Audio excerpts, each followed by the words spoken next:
انسان کی زندگی میں جو چیزیں اسے بہت زیادہ نقصان دیتی ہیں اور بہت پیچھے چھوڑ دیتی ہیں، دنیاوی معاملات سے لے کر روحانی، اخلاقی، قلبی اور قرب الہی کے معاملات تک کو جو چیزیں نقصان پہنچاتی ہیں، ان میں ایک بڑی چیز غفلت ہے۔ ایک لفظ ہوتا ہے جو ہمیں اکثر سننے کو ملتا ہے کہ آپ کی توجہ نہیں ہے۔ یہ ڈھیر سارے لوگوں کا مطالبہ ہوتا ہے، اہل خانہ بھی مطالبہ کرتے ہیں، کئی موقع پر والدین بھی مطالبہ کرتے ہیں، غرباء بھی مطالبہ کرتے ہیں کہ امیروں کی ہماری طرف توجہ نہیں ہے۔ اور یہ بڑی لازمی سی بات ہے کہ کسی چیز پر جب توجہ رہتی ہے تو وہ چیز بہتر ہو جاتی ہے، اور جب عدم توجہی کا لوگ مظاہرہ کرتے ہیں تو وہ معاملہ خراب ہو جاتا ہے۔ یہ جو عدم توجہ ہے اسی کو غفلت کہتے ہیں، اور جب انسان کے مزاج پر غفلت طاری ہوتی ہے اور غفلت اس پر پوری طرح غلبہ کر لیتی ہے تو پھر اس کی زرخیز زمین کو وہ بنجر کرتی ہے۔ غفلت انسانی دل کے لیے بڑی نقصان دہ چیز ہے اور انتہائی تکلیف اور ضرر کا باعث ہے۔ دلوں پر جو قحط نازل ہوتا ہے، قحط، ویران ہو جاتے ہیں دل، اور جو دلوں پر خشکی نازل ہوتی ہے کہ طبیعتیں خشک ہو جاتی ہیں، یہ غفلت کی وجہ سے ہوتی ہے۔ جو لوگ غافل ہو جاتے ہیں نا، اپنے معاملات کا دھیان نہیں رکھتے، دیکھیں نا، آپ کو کھانا کھاتے بھی غافل نہیں ہونا چاہیے۔ اگر کھانا بھی غیر معتدل کھا لیا جائے تو وہ انسان کی طبیعت کے لیے باعث ضرر بن جاتا ہے، نقصان کا باعث بنتا ہے۔ بات کرتے ہوئے بھی غافل نہیں ہونا چاہیے، کئی دفعہ جملے ایسے نکل جاتے ہیں جو انسان کے لیے پھر شرمندگی کا باعث بنتے ہیں۔ انسان کو غافل ہو کر کوئی کام نہیں کرنا چاہیے، غافل ہو کر، مدہوش اور بے ہوش ہو کر نہیں۔ غفلت دل کو ویران کرتی ہے، طبیعت میں خشکی لاتی ہے۔ غافل کبھی نہ بنے۔ قرآن مجید فرقان حمید نے ارشاد فرمایا کہ اقترب للناس حسابہم، فرمایا لوگوں کے حساب کا وقت قریب آ گیا۔ وہم فی غفلت معرضون، اور وہ ابھی بھی غفلت میں منہ پھیرے ہوئے ہیں۔ ٹائم آ گیا حساب دینے کا، لیکن وہ ابھی بھی غافل ہیں۔ ہمارے جو زیادہ تر نقصان زندگی میں ہوئے ہیں وہ صرف ہماری غفلت کی وجہ سے ہوئے۔ ہم نے چیزوں پر توجہ نہیں دی، چیزیں گڑبڑ ہو گئیں۔ جس آدمی نے پھول لگائے ہوں، پھل لگائے ہوں، کھیتی لگائی ہو، وہ دانہ ڈال کے پانی دے کے فارغ نہیں ہو سکتا، اسے توجہ کرنی پڑتی ہے۔ اور کسی نے کہا تھا مالی جیندے ہون تو پھر بوٹے سوکھدے نہیں، اگر موجود ہونا ان کو سینچنے والا، رکھوالی کرنے والا، تو پھر ان کی جڑیں کبھی خشک نہیں ہوا کرتی۔ ہماری جو غفلتیں ہیں یہ بڑی ضرر کا باعث ہیں، نقصان کا باعث، اور مجبوری معاف ہوتی ہے، غفلت معاف نہیں ہوتی۔ اسکول میں پڑھتے تھے، مدرسے میں پڑھتے تھے، تو ایک مجبوری ہو گئی جی، خدا نخواستہ گھر میں کوئی پریشانی ہو گئی تو اساتذہ اس پر سزا نہیں دیتے۔ کوئی خوشی کا موقع ہے گھر میں، فیملی میں کسی کی شادی ہے، اساتذہ اس پر سزا نہیں دیتے۔ لیکن اگر کبھی پتہ چلتا تھا نا کہ یہ گھر سے تو آیا تھا لیکن مدرسے نہیں آیا، یہ اسکول نہیں آیا، رستے میں غافل ہو گیا، تو یہ بات خوفناک تھی۔ یہ قابل سزا جرم تھا کہ تو غافل ہو گیا اپنی پڑھائی سے، تو گھر سے آیا اور یہاں نہیں آیا۔ غفلت قابل سزا ہوتی ہے، مجبوری کی معافی ہوتی ہے۔ ہمارا آج کا جو مسئلہ ہے وہ غفلت کا ہے۔ ڈھیر سارے لوگ ہیں، سمجھدار بھی ہیں، سیانے بھی ہیں، معاملہ فہم بھی ہیں، باشعور بھی ہیں، تعلیم کی ڈگریاں بھی رکھتے ہیں، لیکن اگر ان کی زندگیوں کی تکلیفوں کو دیکھا جائے اور بے آباد روح کو دیکھا جائے اور سجدوں سے ان کی دوری کو دیکھا جائے تو ایک ہی بات سمجھ میں آتی ہے کہ پتہ سارا ہے لیکن لے ڈوبی ہے غفلت، توجہ نہیں کی۔ لائق بچہ بھی نالائق ترین زندگی گزارتا ہے، اس لیے کہ اس کے لائق ہونے کے ساتھ ساتھ اس کا توجہ کرنا بھی تو ضروری ہے نا۔ میرے لائق کا کیا فائدہ اگر وہ محنتی نہیں، اگر وہ توجہ ہی نہیں کرتا، اپنا سبق دھیان سے سنتا پڑھتا ہی نہیں، تو جتنا مرضی لائق ہو پیچھے رہ جائے گا۔ اور کئی نالائق ہوتے ہیں، رٹا لگا کے پاس ہوتے ہیں، پر چلو رٹا تو لگاتے ہیں نا، محنت تو کرتے ہیں نا، جدوجہد تو کرتے ہیں۔ کئی نالائق جدوجہد کے باعث آگے گزر جاتے ہیں اور کوئی اسی چکر میں رہ جاتے ہیں، میں بڑا لائق ہوں، کل پڑھ لوں گا، پرسوں پڑھ لوں گا، ہفتہ تیاری کر کے پاس ہو جاؤں گا۔ اپنی زندگی سے غفلت کا پردہ اٹھائیں، اور غفلت اس کے لیے فیصلہ کرنے کی ضرورت ہوتی ہے، پلاننگ کرنے کی نہیں، فیصلہ کرنے کی ضرورت ہوتی ہے کہ میں نے اب غفلت کرنی۔ ہم نہ جب بھی کوئی پروگرام بناتے ہیں تو منصوبہ بندی شروع کریں، منصوبہ بندی نہ کریں، فیصلہ کریں، کہیں کہ میں نے غافل نہیں ہونا۔ غفلت گھر کے دنیا کا نام ہے، اپنے آپ کو غفلت سے بچائیں۔ آپ دیکھیں حضرت کعب بن مالک رضی اللہ تعالیٰ عنہ فرماتے ہیں، بخاری میں موجود ہے، فرماتے ہیں کہ جنگ میں پیچھے رہ گیا تھا، میرا خیال تھا کل چلا جاؤں گا، گھوڑے اور سواریاں میرے پاس تیز ہیں، مضبوط ہیں، پرسوں چلا جاؤں گا، تیزی سے بھاگ کے میں پہنچ جاؤں گا، میں قافلے کے ساتھ شامل ہو جاؤں گا، لیکن بس تھوڑی سستی ہو گئی، ذرا غفلت ہو گئی۔ آپ فرماتے ہیں جب سب لوگ چلے گئے حضور علیہ السلام کے ساتھ جہاد میں اور میں پیچھے رہ گیا، تو پھر جب چند دن گزر گئے اور محبوب کے واپس آنے کا ٹائم ہو گیا تو اب میں غور کرتا سمجھتا تو مجھے مدینے میں یہاں بزدل لوگ نظر آتے. اور کون نظر آتے؟ جو منافق تھے. وہ منافق بزدل دکھائی دیتے یا مجھے عورتیں اور بچے دکھائی دیتے. میں پریشان ہوا. حضور واپس آ گئے.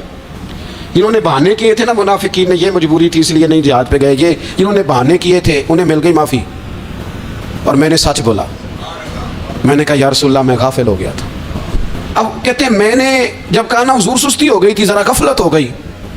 تو بندہ محبوب سے غافل ہو جائے، بندہ وہیں سے غافل ہو جائے. جو دم غافل سو دم کافر، سانو مرشد اے ہو پڑھایا. جب کہا نا حضور وہ غلطی ہو گئی، کوئی مجبوری نہیں تھی، تو فرماتے ہیں باقیوں کو معافی مل گئی. میرے ساتھ حضور ناراض ہو گئے.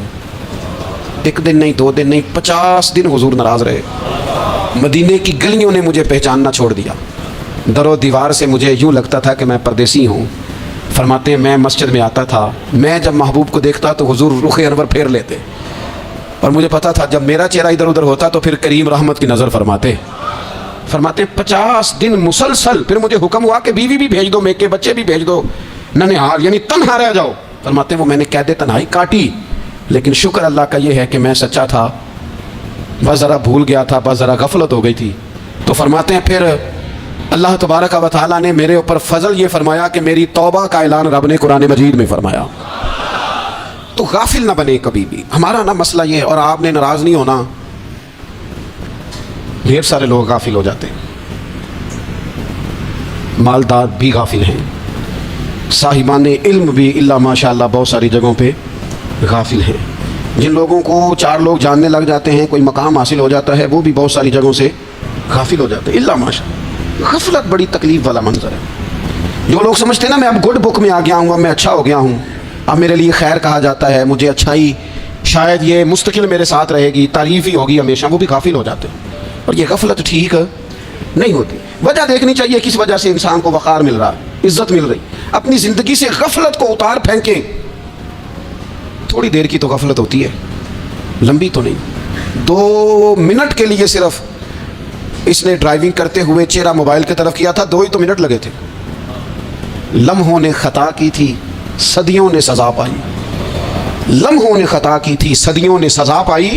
ایک لمحے کے لیے غافل ہوئے تھے اور صدیاں، نسلیں روتی رہ گئیں پیچھے، بچے تڑپتے رہ گئے، اہل خانہ پریشان رہ گئے، ماں باپ ساری زندگی روتے رہے. لیکن یہ 2 منٹ کے لیے یہ غفلت جو ہے یہ بڑی تکلیف والا معاملہ. اپنی زندگی سے غفلت کو اتارنا ہے، غافل نہیں بننا.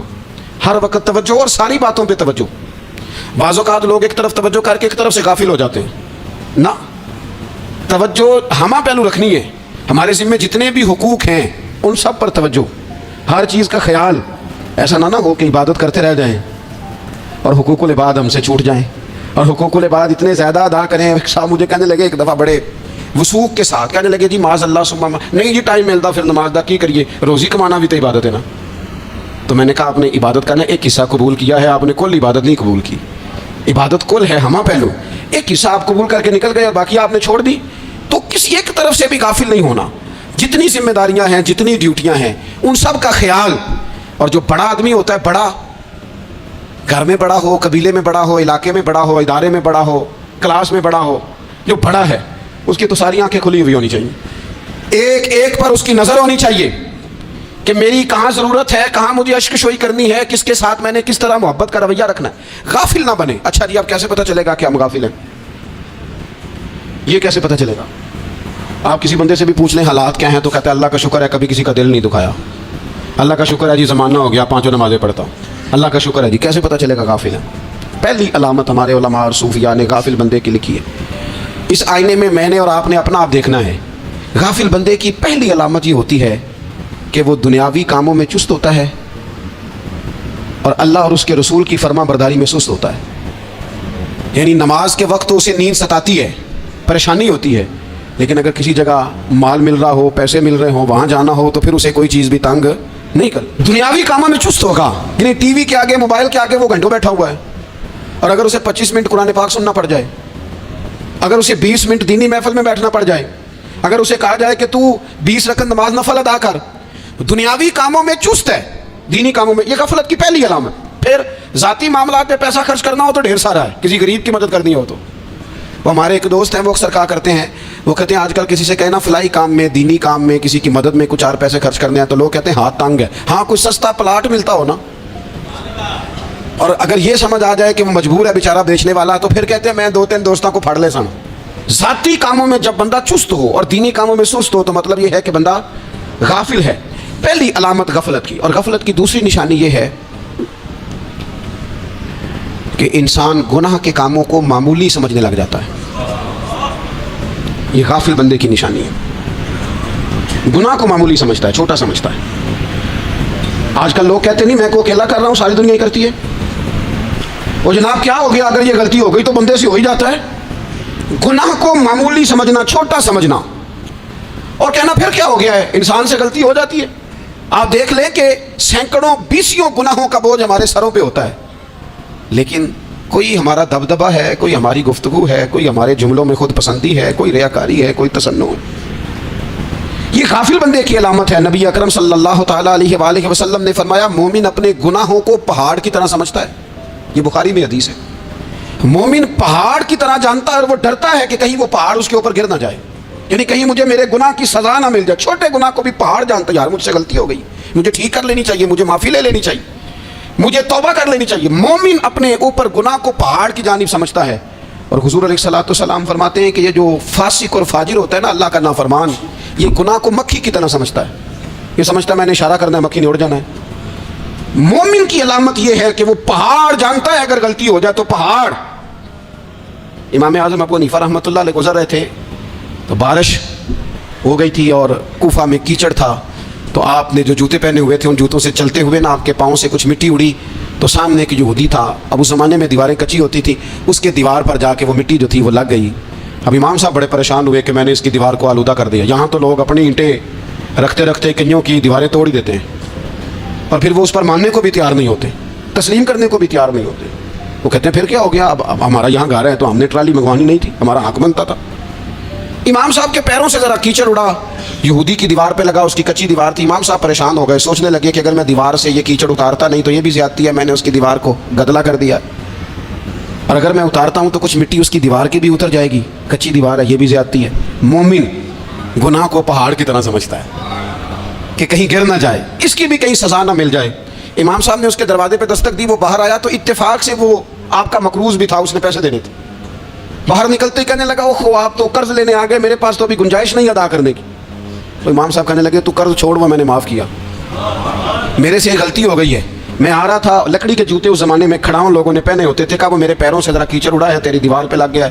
اب میں بڑی دیر سے کھڑا سوچ رہا ہوں کہ اگر میں تیری دیوار صاف نہ کروں تو میں نے یہ میلی کر دی، گدلی کر دی، یہ بھی بات درست نہیں ہے، زیادتی. اور اگر میں اسے صاف کرتا ہوں کچی دیوار سے کچھ مٹی اتر جائے گی تو یہ بھی زیادتی ہے.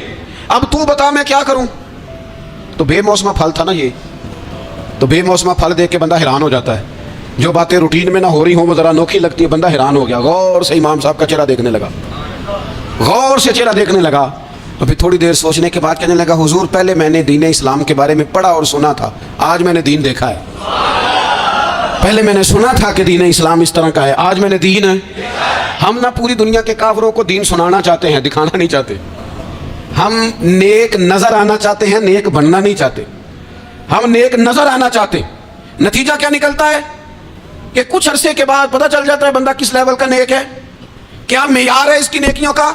کہنے لگا حضور پہلے میں نے دین سنا تھا، آج دیکھا ہے.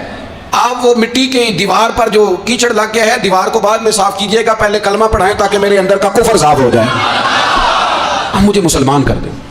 تو غافل آدمی جو ہوتا ہے نا وہ پھر تیسری بات، جب بندہ بہت زیادہ غافل ہو جاتا ہے پھر اعلانیہ گناہ کرنے لگتا ہے. ایک گناہ پھر اس کا اظہار گناہ. ایک بندہ حدیث پاک میں آتا ہے، ایک بندہ رات کو کوئی غلطی کرتا ہے، اللہ تعالیٰ اس پہ پردہ ڈال دیتا ہے، لیکن وہ سویرے خود لوگوں کو بتاتا پھرتا ہے میں نے یہ کیا، میں نے یہ کیا. جب آپ اظہار گناہ کرتے ہیں نا تو سامنے والا بھی دلیر ہوتا ہے، کہتا ہے اس نے کیا میں کر لوں گا تو پھر کیا ہوا. ہمارے علماء نے لکھا ہے کسی کی نماز قضا ہو جائے تو کسی کو بتائے نہ، قضا پڑھ ڈالے، اس کا جگہ جگہ ذکر نہ کرے.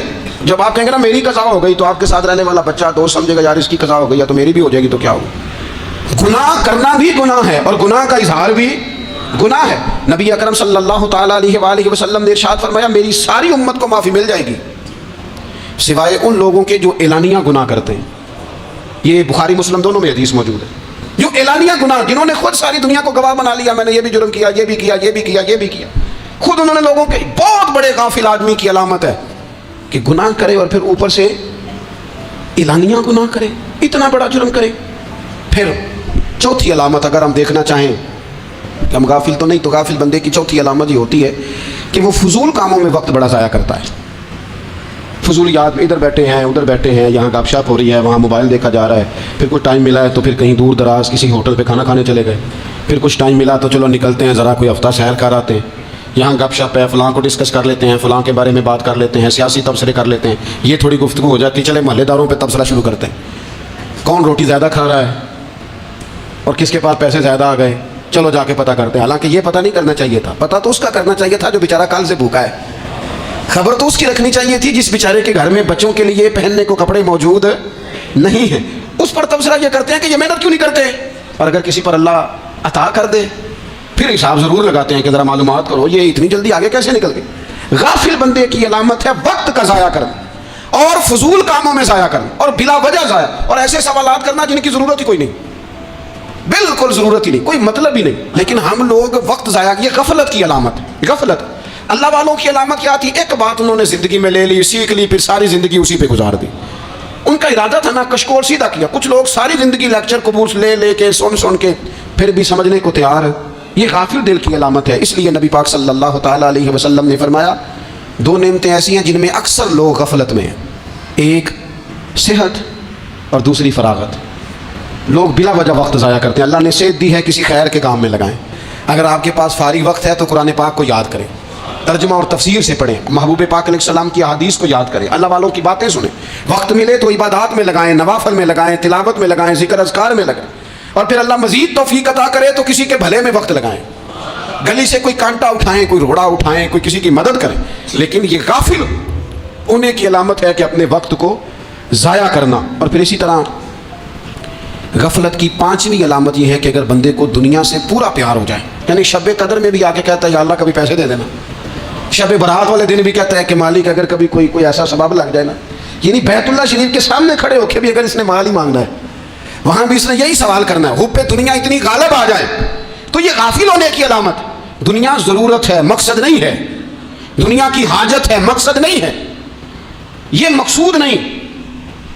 اور جب لوگ فقط دنیا کے مال کو، دولت کو، نبی پاک علیہ السلام نے فرمایا وہ لعنتی ہے جو درہم اور دینار کا بندہ بن گیا ہے، پیسوں کا بندہ بن گیا ہے. مل جائے تو خوش ہوتا ہے، نہ ملے تو تکلیف میں آ جاتا ہے. یہ غافل بندے کی علامت. مومن تو وہ ہوتا ہے کہ دولت رزق حلال ضرور کماتا ہے تاکہ کسی کے آگے ہاتھ نہ پھیلانا پڑے، کوشش ضرور کرتا ہے، پر دنیا کو جیب میں جگہ دیتا ہے، دل میں نہیں دیتا. اس کی جگہ جہاں ہے اسے وہاں رکھتا ہے، اسے دل میں جگہ. دل تو ایک ہے، اس میں رب رسول کو بسائیں گے یا کسی اور کو بسائیں گے. تو حب دنیا یہ غافل ہونے کی بہت بڑی علامت ہے. پھر اسی طرح جو بندہ رب کریم کو جانتا نہیں نا وہ بھی غافل ہو جاتا ہے.